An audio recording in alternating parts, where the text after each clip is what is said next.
ہماری صوبے کے شیئرز ہمیں نہیں دے رہے، اور یہ صوبہ یا جو 7واں NFC ایوارڈ ہو چکا تھا 2010 میں انورڈ، اسی شیئرز پر تمام فیڈریشن کی یونٹس چل رہے ہیں۔ 7واں NFC ایوارڈز کے تحت ہمیں اس وقت 14.48% حصہ ہمارا بنتا ہے اس صوبے کا، جو 25ویں ترمیم کے بعد جو 2018 میں ہوئی، وہ شیئرز بڑھ کر اب 19.58% بن چکی ہے۔ اگر ہم وفاق سے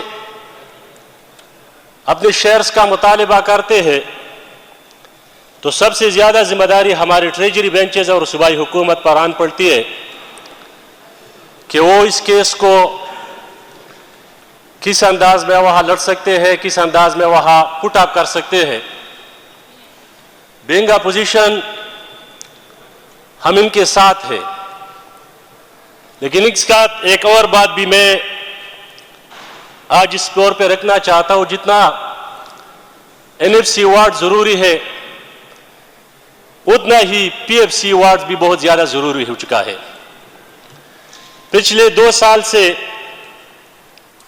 جو یہ دوسرا فائنینشیل ایئر چل رہا ہے، کوئی PFC ایوارڈ نہیں ہوا۔ اگر ہم پوری پختونخوا کو لے لیں، پشاور ویلی، جنوبی اضلاع، ملاکنڈ ڈویژن اور ایکسپارٹا، اس میں جو ترقی کا سفر ہے یا جو غربت کا لیول ہے وہ صاف واضح دکھائی دیتا ہے۔ قبائلی اضلاع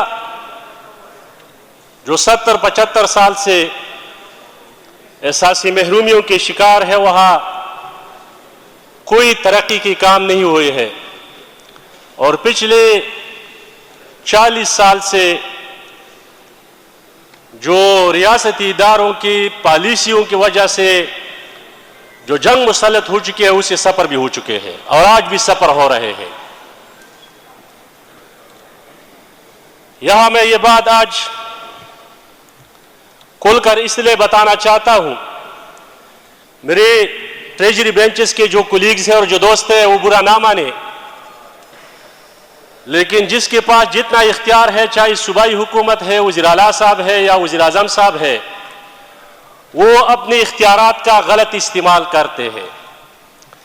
جس طرح NFC ایوارڈ میں وہ اپنے اختیارات کا غلط استعمال کر کے ہماری صوبے کے شیئرز نہیں دے رہے اور مختلف ڈیلنگ ٹیکٹس یوز کر رہے ہیں، اسی طرح ہماری صوبے کی وزیر اعلیٰ صاحب، چاہے موجودہ وزیر اعلیٰ صاحب ہو چاہے گنڈپور صاحب تھے، وہ اپوزیشن ممبران کے جو فنڈز تھے وہ نہیں دے رہے تھے، وہ بھی اپنے اختیارات کا غلط استعمال کر رہے تھے اور یہ بھی کر رہا ہے۔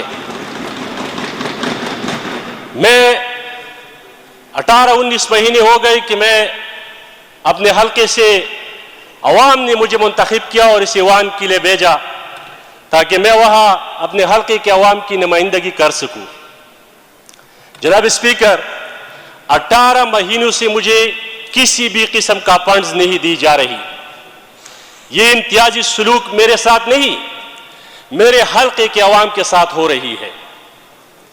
4.5 لاکھ آبادی ہے PK22 کی، وہاں پر پچھلے دنوں آپریشن ہوا، تقریباً 1.5 مہینہ وہاں آپریشن چل رہا تھا۔ صوبائی حکومت اس کا بھی نوٹس نہیں لے رہا تھا، جیسا یہ PK22 کا حلقہ پنجاب کا حلقہ ہو یا کوئی سن کا حلقہ ہو یا جاپان کا حصہ ہو۔ اور میرے حلقے کے جو شیئرز ہیں، پچھلے سال فائنینشیل ایئر میں وہ شیئرز ہمارے سابقہ MNAs کو دے گئی، اور جو PTI کا رنر اپ کینڈیڈیٹ آیا ہے ان کو وہ شیئرز دی گئی۔ کس بنیاد پر دی گئی وہ شیئرز؟ وہ ترقیاتی فنڈز کیوں ان کو دی گئی؟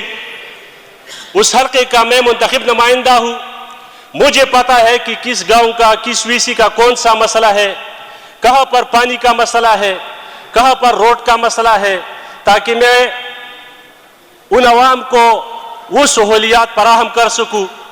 لیکن بدقسمتی سے اس سال بھی سر، میں نے پہلے کہا کہ برا نہ مانے، اس سال بھی میرے حلقے کے جو فنڈز ہے 25 کروڑ روپیہ، اس پر سابقہ MNAs اور سابقہ کینڈیڈیٹس کی لڑائی چل رہی ہے. کوئی کہتا ہے کہ مجھے 10 کروڑ دو, کوئی کہتا ہے مجھے 5 کروڑ دو, اور میرے پاس اس کے سارے ثبوت پڑے ہیں. اس لیے ایک منتخب نمائندہ ہو کر اس ہاؤس کا, جس کی سپریمیسی کے لیے ہم لڑ رہے ہیں, مجبور ہو کر عدالت کا رجوع کر رہا ہوں.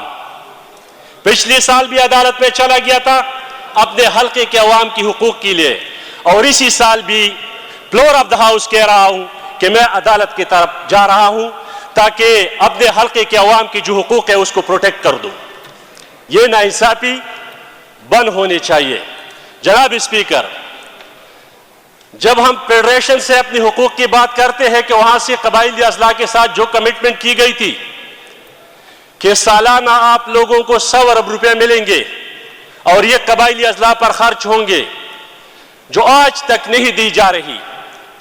آج تک صرف 165 ارب روپے پچھلے 7 سال میں قبائلی اضلاع کی مد میں دی گئی ہے ترقیاتی اسکیموں کے لیے, اور اب وہ تخمینہ 1300 ارب تک پہنچ چکا ہے. ہم اس کے لیے بھی آپ کے ساتھ ہیں اور اس کے لیے لڑیں گے بھی, اور ہر وقت ہم نے اس فلور پر آواز بھی اٹھایا ہے. لیکن کل ایسا نہ ہو کہ فیڈریشن وہ فنڈز آپ لوگوں کو جاری کرے اور پھر آپ لوگ اپنے رنر جو ہمارے آپ لوگوں کے ہارے ہوئی کینڈیڈیٹ ہے اس کو نوازنے پر لگائے جائے. یہ سراسر غلط ہے اور سراسر ظلم اور ناانصافی ہے. آپ اگر فیڈریشن کی طرف ایک انگلی اٹھاتے ہیں تو 4 انگلی آپ کے اپنے گریبان کی طرف آ جاتی ہے. اسی طرح جتنا NFC ایوارڈ ضروری ہے اتنا ہی PFC ایوارڈ بھی ضروری ہے. آپ نے بھی PFC ایوارڈ کرنا ہوگا. باجوڑ سے لے کر وزیرستان تک اور وزیرستان سے لے کر چترال تک جو اضلاع کی صورتحال ہے اس کی محرومیوں کا ازالہ کرنے کے لیے آپ لوگوں نے ایک ماسٹر پلان بنانا ہوگا اور ان کو شیئرز دینے ہوں گے. یہ سسٹم اس طرح نہیں چلتا کہ خود کو مظلوم ثابت کرنے کے لیے آپ وفاق کی طرف رونا رو رہے ہیں, جبکہ آپ کے پاس جو اختیارات ہیں بطور CM وہ آپ غلط استعمال کر رہے ہیں.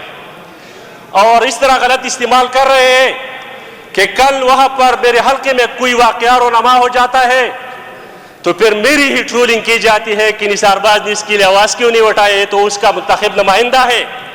اور جب بات فنڈز کی آتی ہے تو فنڈز پر پردے کے پیچھے ان لوگوں کی لڑائی چلتی ہے. ان کو شرم نہیں آتی؟ آپ ہارے ہوئے ہیں, عوام نے آپ کو ریجیکٹ کیا ہوا ہے, تو پھر آپ فنڈ کس بات کے لے رہے ہیں؟ آپ جب کسی کو یہ طعنہ دیتے ہیں کہ آپ 47 کی پیداوار ہے, تو میں واحد شخصیت ہوں کہ آپ لوگوں کو چیلنج کرتا ہوں کہ میں 45 پہ آئے ہوں آپ کی طرح. تو مجھے میرا حق نہیں دے رہے آپ لوگ؟ کیوں مجھے سفر کر رہے ہو؟ کیوں مجھے ڈیگریڈ کرنے کی کوشش کر رہے ہو؟ کیوں مجھے عوام کے سامنے خوار اور ذلیل کرنے کی کوشش کر رہے ہو؟ یہ غلط ہے. یہ روش اب چھوڑنا چاہیے. آپ کا پوائنٹ پلیٹ آپ بڑے اچھے طریقے سے آپ نے ایکسپلین کر دیا. سر میں اپنی آخری بات کرنا جا رہا ہوں. آپ کا بھی میں حد مشکور رہوں گا کہ آپ اپنی پارلیمانی پارٹی کے اجلاس میں یہ تجویز دیں کہ ہم جو بات دیگر پارٹیوں سے ایکسپیکٹ کرتے ہیں, دیگر لیڈرشپ سے ایکسپیکٹ کرتے ہیں, وہ باتیں اپنے آپ میں پہلے ہم نے خود میں پیدا کرنی ہوگی. اور فیڈریشن جو اس صوبے کے ساتھ ناانصافی کر رہا ہے, جو اگنور کر رہا ہے, جو ظلم کر رہا ہے, ہم اس کی مذمت بھی کرتے ہیں. اور پہلے بھی آپ لوگوں کو درجنوں بار اس فلور پر کہا ہے کہ اگر NFC ایوارڈز کے لیے آپ لوگ احتجاجی دھرنا دینا چاہتے ہیں نیشنل اسمبلی کے سامنے تو ہم آپ کے ساتھ ہوں گے, ہم آپ کے ساتھ دیں گے صوبے کے حقوق کے لیے. لیکن پھر آپ لوگوں نے آنکھیں نہیں بند کرنی کہ آپ نے ہمارے حلقے کا جو حق ہے پچھلے 18 مہینوں سے ترقیاتی اسکیمز, ترقیاتی پروگرام وہاں پر نہیں ہو رہے. یہ ناانصافی اور ظلم بند کر دے. خدا را. تھینک یو سو مچ جناب اسپیکر. ویلکم.